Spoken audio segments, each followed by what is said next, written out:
வணக்கம், welcome to thiyonilapradeep kitchen. இன்னைக்கு நம்ம பார்க்க போகிற ரெசிபி வாழைக்காய் மீன் வறுவல். இதை மீன்லாம் செய்ய போகிறது இல்லைங்க, வாழைக்காய் மட்டும் வச்சு தான் செய்ய போகிறோம். இதை ஏன் நம்ம வாழைக்காய் மீன் வறுவல் அப்படின்னு சொல்கிறோன்னு பார்த்தீங்கன்னா, மீன் எப்படி வெளியில் நல்ல முறுவலாக உள்ளே சாஃப்டாக இருக்குமோ அதே மாதிரி வாழைக்காயில் வெளியில் நல்லா கிறிஸ்பியாக உள்ள சாஃப்டாக இருக்க மாதிரி அதை வறுத்தெடுக்க போகிறோம். அதனால தான் இதை வாழைக்காய் மீன் வறுவல் அப்படின்னு சொல்கிறோம். இப்போ இது வாங்க எப்படி பண்ணுறதுன்னு பார்க்கலாம். இந்த வாழைக்காய் மீன் வறுவல் பண்ணுறதுக்கு ஒரு மசாலா அரைக்கணும். அதுக்கு ஒரு மிக்சி ஜாரில் ஒரு 1/2 டீஸ்பூன் அளவு சீரகம், 1/2 டீஸ்பூன் அளவு சோம்பு, 1/2 டீஸ்பூன் அளவு மிளகு. மிளகு உங்களுக்கு நல்லா ரெட் கலரில் வேணும் அப்படின்னா நீங்கள் மிளகு சேர்க்காதீங்க. காஷ்மீரி மிளகாய் தூள் சேர்த்து மட்டும் நீங்கள் பண்ணிங்கன்னா நல்ல கலராக வரும். ஆனால் மிளகோட காரம் எனக்கு பிடிக்கும் அப்படின்றனால நான் சேர்த்துருக்கேன். அப்புறம் ஒரு 6லேருந்து 7 இந்த மாதிரி மீடியம் சைஸ் பூண்டு, அப்புறம் ஒரு கொத்து கருவேப்பிலை. இது எல்லாத்தையுமே சேர்த்துட்டு மிக்சியில் நல்லா கொரகொரப்பாக அரைச்சி தனியாக வச்சுக்கோங்க. வாழைக்காய் வறுவல் பண்ணுறதுக்கு ஒரு கடாயில் 2 டேபிள் ஸ்பூன் அளவு எண்ணெய் எடுத்துக்கோங்க.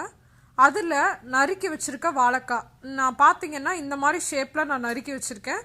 இதை கொஞ்சம் கொஞ்சமாக போட்டு நம்ம வறுத்து எடுத்துக்க போகிறோம். ரொம்ப நேரம் வறுக்கணுன்ற அவசியம் இல்லை, ஒரு நிமிஷம் மட்டும் வாழைக்காய் வறுத்தா போதும். நான் 2 வாழைக்காவை இந்த மாதிரி நீட்டமாக நறுக்கி வச்சுருக்கேன். இப்போ இது எல்லாத்தையுமே வறுத்து எடுத்துட்டு அதுக்கப்புறமா பார்க்கலாம். வாழைக்காய் எல்லாத்தையுமே வறுத்து வச்சதுக்கப்புறமா அதில் நம்ம அரைச்சி வச்சுருந்தோம் இல்லையா, அந்த மசாலாவை அதே எண்ணெயிலே சேர்த்துக்கோங்க. நீங்கள் எண்ணெய் எக்ஸ்ட்ரா சேர்க்கணுன்ற அவசியம் இல்லை, இதில் இருக்க எண்ணெயே போதுமான அளவு தான் இருக்குது, அதனால் இதுவே போதும். சேர்த்துட்டு இப்போ இது கூடவே நம்ம மசாலா தூள் எல்லாத்தையுமே சேர்த்துடலாம்.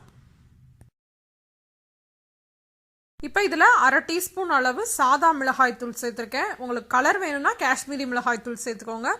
அடுத்து ஒரு 1/4 டீஸ்பூன் அளவு கரம் மசாலா, 1/4 டீஸ்பூன் அளவு மஞ்சள் தூள், ஒரு பிஞ்ச் அளவு பெருங்காயம். இது எல்லாத்தையுமே சேர்த்துட்டு கலந்து விட்டுட்டு நம்ம வாழைக்காய் வதக்கி வச்சுருக்கோம் இல்லையா, அந்த வாழைக்காவை சேர்த்துடலாம்.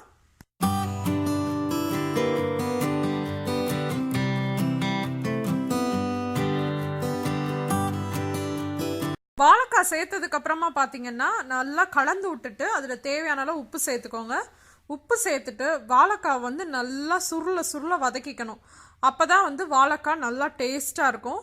அதை நம்ம எப்படி பண்ண போகிறோன்னா, லோ ஃப்ளேமில் வச்சு வதக்க போகிறோம்.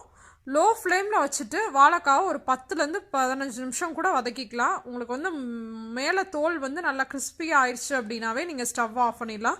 உங்களுக்கு டிஃப்ரென்ஸ் தெரியும். முதல்ல வாழைக்காய் வதங்காமல் இருந்தப்போ இருந்த கலருக்கும் வதங்கினதுக்கப்புறம் இப்படி நல்லா கலராக இருக்கும். இந்த மாதிரி ஸ்டேஜ் வந்தோடனே நீங்கள் ஸ்டவ் ஆஃப் பண்ணிடலாம்.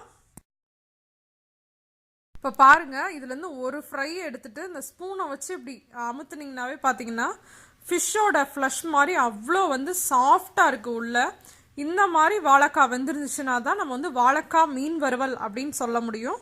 இந்த வாழைக்காய் மீன் வறுவலை கண்டிப்பாக வீட்டில் ட்ரை பண்ணி பார்த்துட்டு எப்படி இருந்துச்சு அப்படின்ற உங்கள் கமெண்ட்ஸையும் ஃபீட்பேக்ஸையும் மறக்காமல் என் கூட ஷேர் பண்ணிக்கோங்க.